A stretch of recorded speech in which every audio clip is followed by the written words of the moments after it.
I've made a few changes since the last episode. Previously I was using shims that were 0.1 inches thick and I realized that wasn't enough. This shim only accounts for the distance moved, not the distance cut. So it turns out a shim of about twice as thick, these are about 0.25, which should be good enough. This will account for the cut, then the amount I need the body to move. So I've got 8 of those cut. This is just MDF. What I also did was I mounted in here, I glued in a stopping point for the shims. And the only other change I made, because that's glued in now and isn't movable with a clamp, I needed a way to make sure that this piece was going to be mounted in here the exact same way every time. So all I did is move it forward so that it butts up against this bolt. That way I know exactly where it's going to be each time. So the spacing of the shims against that stop should be the same. I'm just about ready to give it a try, so let's do it.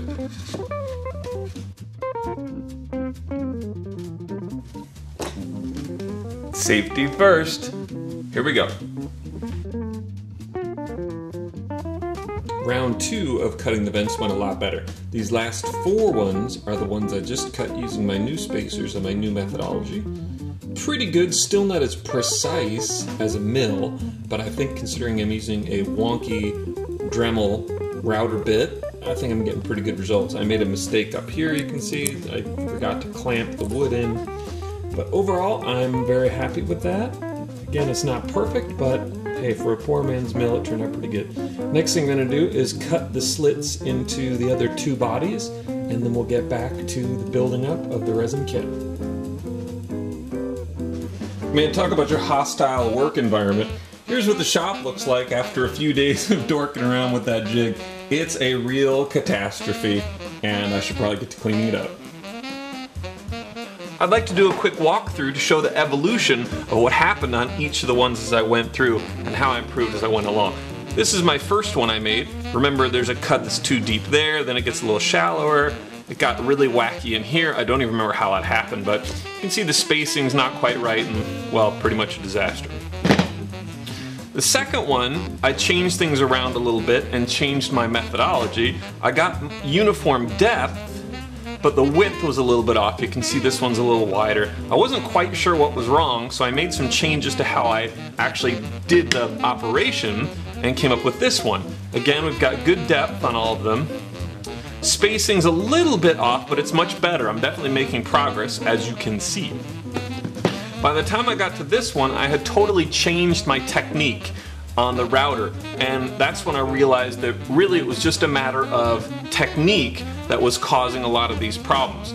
My original thought was that the shims were a different size, which would explain how I was getting that, but I measured them all up and they were the same. What was actually happening with the sled is when I would put the sled in, it would sometimes lift up a little or go down a little bit or not all the way forward, or what would happen is I'd go forward, then I'd set it down, but it'd pull back a little bit in the process. So the punchline is it turned out to be a matter of technique of planting the sled properly inside the box and getting it to work. So I got this one, which very evenly spaced, very nice cuts. It's not perfect, but it's really darn good, and for something that's manual and built with MDF and wood, I'm really happy with that. I made one more with the cuts a little shallower, more shallow, shallower word, I don't know.